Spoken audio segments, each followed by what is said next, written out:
Walang bagyo pero tila dinaanan ng unos ang night market na yan sa Davao City. Halos tangayin ang lona ng mga stall. Nagkumahog ang mga vendors sa pagligpit ng mga gamit. Ilang paninda ang tinangay raw ng hangin. Walang napaulat na nasaktan at balik operasyon ng night market nang humupa ang hangin. Ayon sa Pag-asa, localized thunderstorm ang naranasan sa lugar. Balik bansa na ang Gilas Pilipinas matapos makaginto sa finals ng Asian Games sa China. At tinutukan niyan ni Nico Wahe. Ang 70-60 victory ng Gilas laban sa Jordan ang nagtapos ng 6 na dekadang championship drought ng Pilipinas sa Asian Games. Kaya ang 7 oras na delay ng flight ng team mula sa Shanghai, China, walang-wala raw sa 61 years na hinintay ng mga Pilipino para muling maghari sa Asian basketball ang Pilipinas. Hindi pa nga rin ito nagsisink in kay Coach Tim Cone na ngayon itinuturing ng maraming basketball fans bilang greatest coach of Philippine basketball. Almost like it's speechless. I mean, I can talk all day, but I just don't know what to say at this moment. Para kay Coach Tim, ang mas dapat daw bigyan ng credit sa panalong ito, ang kanyang mga player. Sa kabila raw ng maikling panahon ng paghahanda, nagawa nila ang matagal nang hindi nagagawa ng Pilipinas sa Asian Games.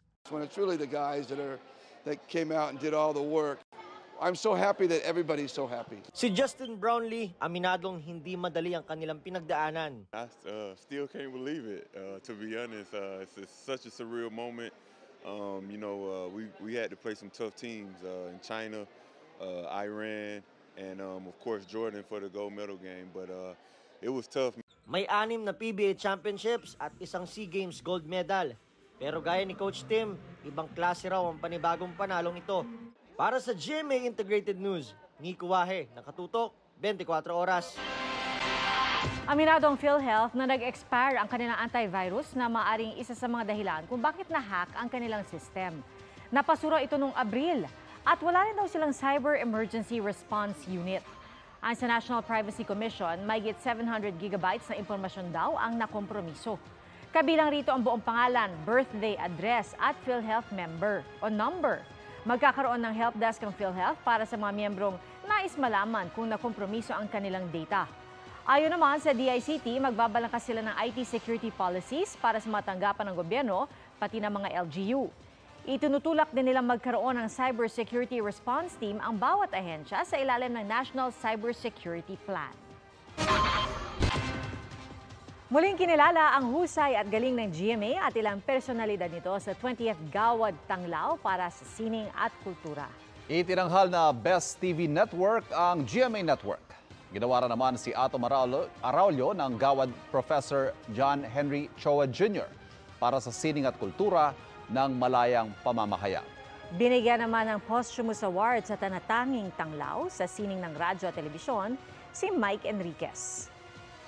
Best Historical Fantasy naman ang Maria Clara at Ibarra para sa Gawad Kapuri-puring programa sa telebisyon o digital media.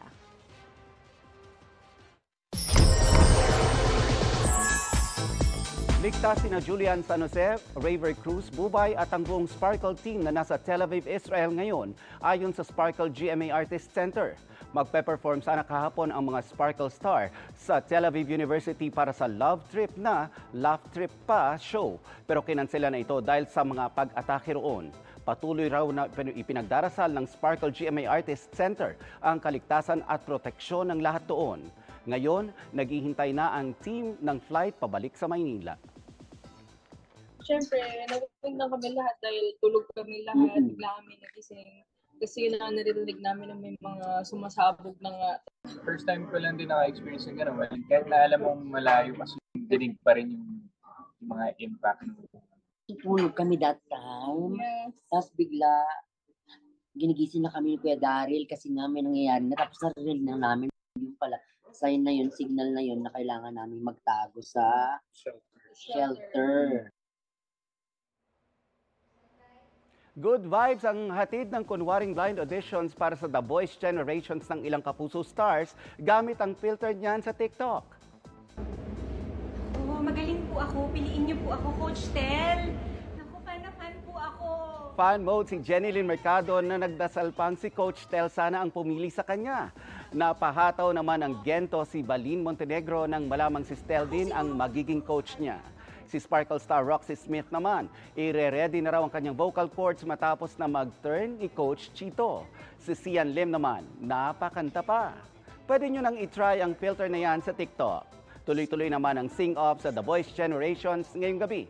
Abangan kung sino kina Jewel Squad, Stelbound at Parokya ni Chito ang susunod na sasabak sa TVG stage. And that's my chika this weekend. Ako po si Nelson Canlas. Pia, Ivan? Thank you, Nelson. Thank you, Nelson. Mga kapuso, 78 araw na lang, Pasko na. At yan po ang mga balita ngayong Sabado o ngayong araw ng Linggo. Okay, para sa Linggo, para malinaw. Para sa mas malaking misyon, para sa mas malawak na paglilingkod sa bayan. Ako po si Pia Arcangel. Ako po si Ivan Mayrina mula sa GMA Integrated News, ang News Authority ng Pilipino. Nakatuto kami 24 oras.